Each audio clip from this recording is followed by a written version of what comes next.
A very good evening and welcome to Africa and Beyond Television Network. We are giving you a live update about President Cyril Ramaphosa's National ANC NEC committee outcome. Let us hear what really happened, what really transpired. So we are crossing over to President Cyril Ramaphosa's address and let us see what he had to say over there.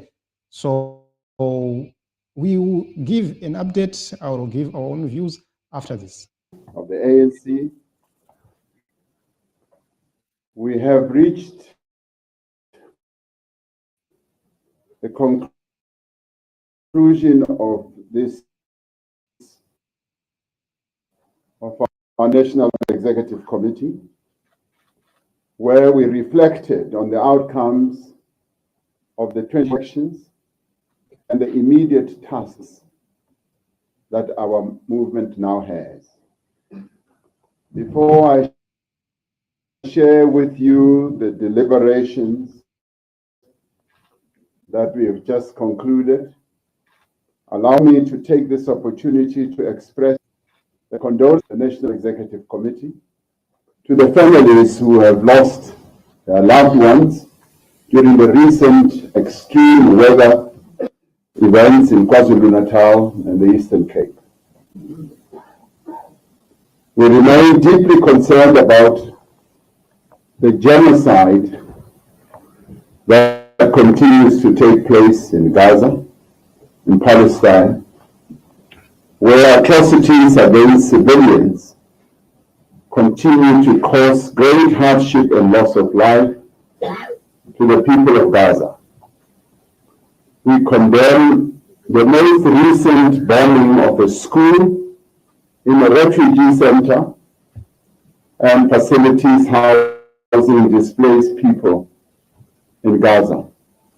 We call on the international community to act now to end the genocide that is being perpetrated against the Palestinian people. This NEC meeting has just concluded a full day of discussions on the election outcome and the way ahead. We have recognized that the people of South Africa have made their wishes known in free and fair elections. We accept the outcome of these elections as the will of the people of South Africa.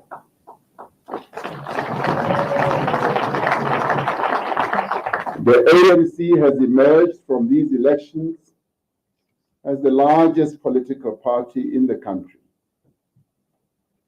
We are humbled by the confidence that the people of South Africa have shown in the African National Congress.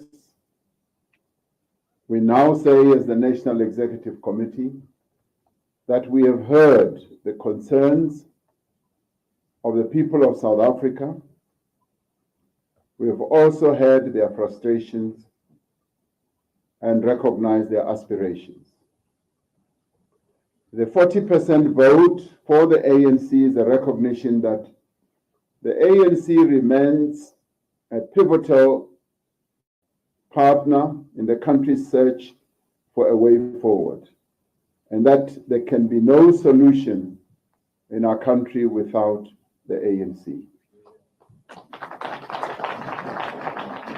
That in itself places a responsibility on the ANC to ensure that there is unity, stability, peace, and progress in South Africa. During the course of the discussions of the NEC, we have looked at various different scenarios for setting up government. As the ANC, with its 40% return of votes, cannot really set up government without cooperating with others. The discussions have been constructive, robust, thoroughgoing, and have enabled us to emerge with a unified consensus position. The NEC meeting has provided clear direction on the work that we must do over the next few days, as well as the next few weeks, to establish national and provincial governments that are stable, effective, and advance the interests of the people of South Africa as a whole. The ANC acknowledges that we are at a moment of fundamental consequence in the life of our nation. Our country requires extraordinary leadership and courage to plot a way forward. We must act with speed to safeguard national unity and non-sexism. We will ensure the continuation of a progressive agenda of social and economic transformation in our country. We have therefore agreed that we will invite political parties to form a government of national unity as the best option to move our country forward. The modalities of the government of national unity will take into account the conditions prevailing at this moment in our country's history. The purpose of the government of national unity must be first and foremost to tackle the pressing issues that South Africans want to be addressed. These issues include job creation and the growth of our economy that will be inclusive, the high cost of living, service delivery, crime, and corruption. The NEC has agreed that this moment calls for the broadest unity of the people of South Africa. This moment also calls for multi-party cooperation and multi-stakeholder collaboration if we are to overcome the severe challenges that confront our country.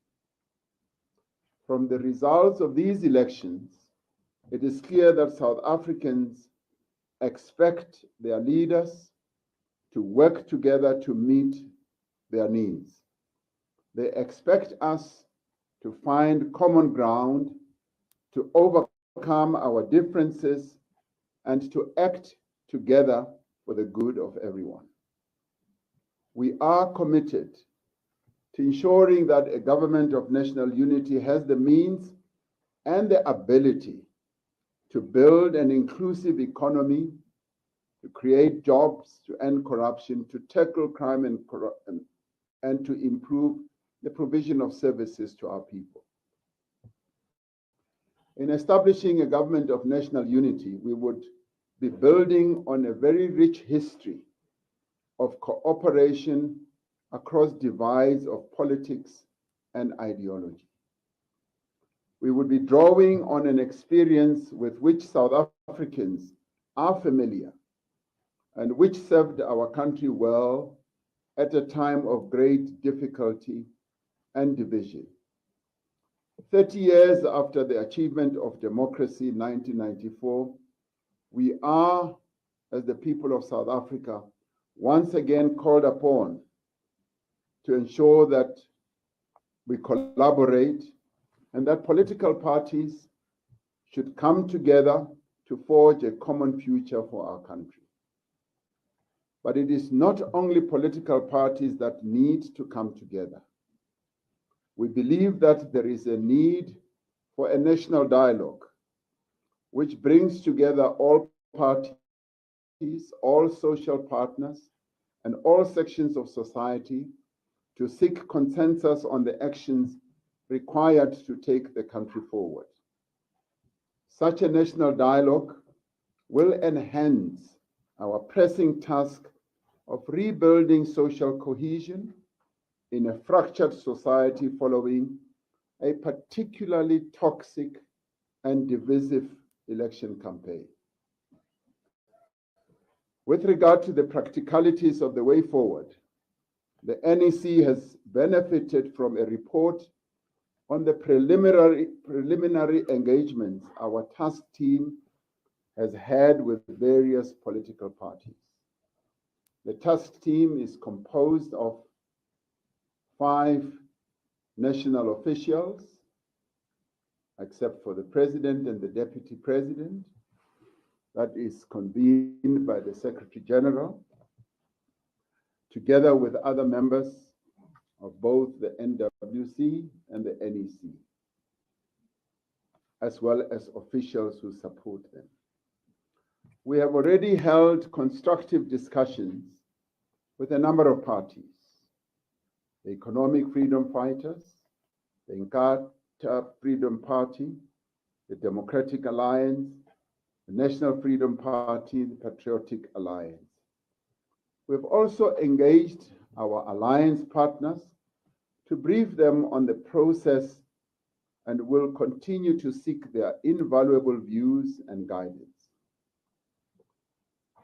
The ANC has entered these discussions with an open mind and a commitment to speak to all parties that have a stated intention to advance the interests of the people of South Africa. As the NEC, we have already agreed in April 2023 on certain principles that should guide our approach to collaborating with other parties in coalitions. The principles we will collaborate with other parties are based on advancing the building of a united, democratic, non-racial, non-sexist, and prosperous nation. We further said that any such agreement of working with others must be based on a common minimum program that focuses on measurable targets for economic growth and inclusion, on service delivery and development. All parties must commit to shared values, nation building, and social cohesion. Now, these values include respect for the Constitution of the Republic of South Africa and the rule of law, social justice and equity, human dignity, non-racialism, and non-sexism. These values also include stability, accountability, transparency, integrity, community participation, and good governance.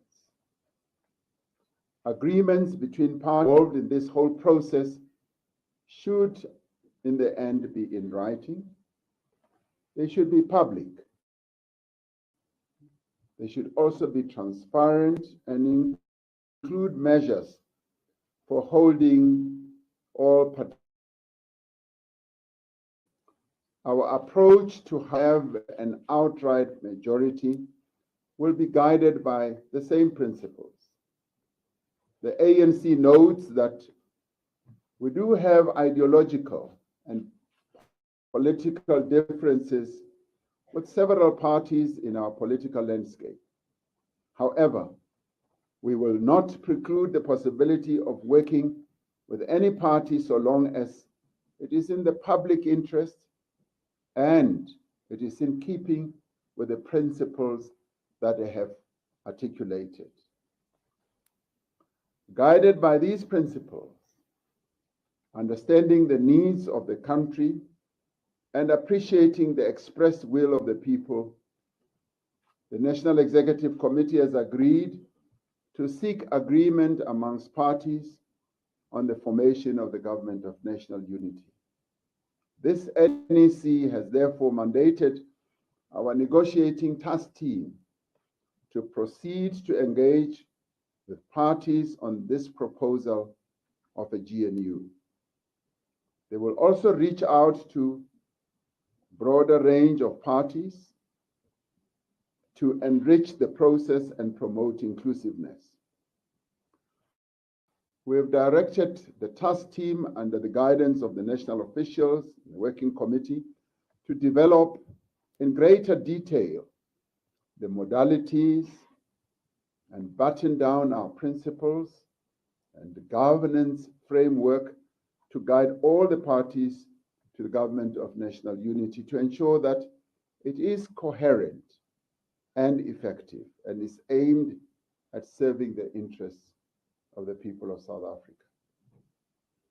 We have agreed as this NEC that it is both necessary and strategic that we act in a manner that seeks to unite the broadest range of social forces and isolate those that seek to cause chaos and instability and division.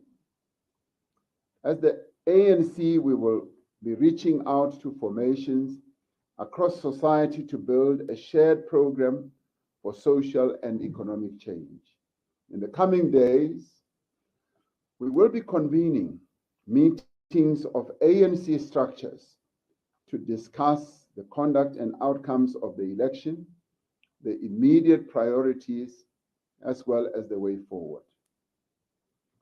As the election results emerged last week, there was some measure of fear that the outcomes would lead to fragmentation and instability. Following election campaigns that tended towards polarization, there was a measure of fear as well that South Africans would not be able to work together. There was also fear that the transformation of our society would be disrupted and that our efforts to rebuild the economy would be derailed. Yet, as this NEC has determined, the outcome of this election presents an opportunity to forge a more inclusive, cooperative, and an effective approach to governance. It presents to the people of South Africa an opportunity to bring political parties and social partners together to address the challenges that concern most South Africans.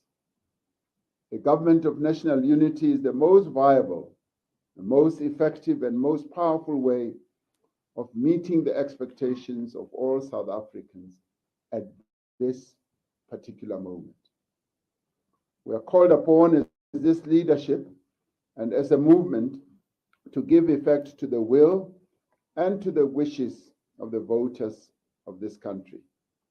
As I conclude, allow me to extend on behalf of the National Executive Committee our sincere thanks to ANC volunteers throughout the country.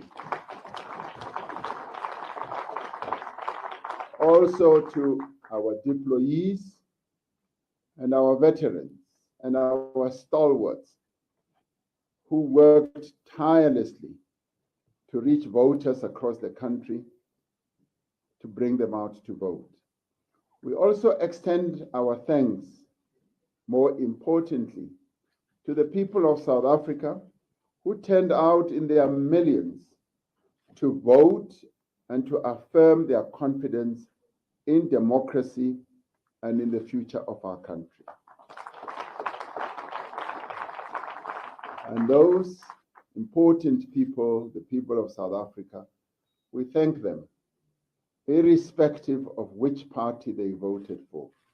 We, as the African National Congress, we thank them. Our democracy has been hugely enhanced, and the people of our country have spoken, and we accept their votes and the way they've concluded their voting. Thank you very much.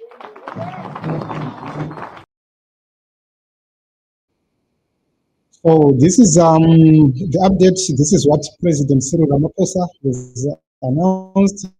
This is what he has said to the people of South Africa. And no, it's something. It's something which is more tangible than if you compare with countries like Zimbabwe. There is always an agreement, and we hope and believe that the South African political parties will find each other. We have to sit down and we have to talk. And a lot of viewers are saying a government of national unity is a better way as compared to a coalition with the DA. Means they've scaled it down. They've actually agreed to scale down DA. is going to be embarrassed because they had given their own position, they had given their own demands. But we have to take a look on the demands from the DA, the demands from the EFF, the demands from the MK, and all other political parties, so as to see which party is going to benefit more. But I believe that a government of national unity, to a certain extent, it will save the interests of South Africans rather than a coalition between ANC and DA. So it seems as if Cyril Ramaphosa has tried to run away from economic saboteurs and also to neutralize the radicals from the other end. So this is what is happening. This is what he said. We continue to watch and see the politics of South Africa and see how everything is going to end. Thank you very much, everybody, for coming. Just meeting at the episode.